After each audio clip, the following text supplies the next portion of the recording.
Lieber Vater. Der Kandidat hat 100 Punkte. Wenn's reicht. Wieso erkennst du mich? Déjà-vu. Respekt, die wenigsten kriegen mich mit.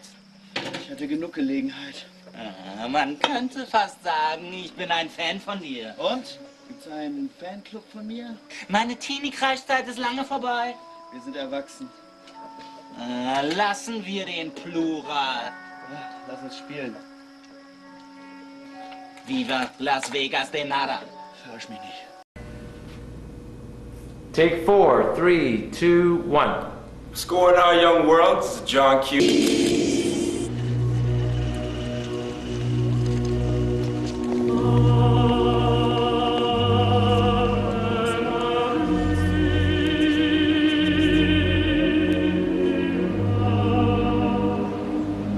Ich habe so einen komischen Traum gehabt.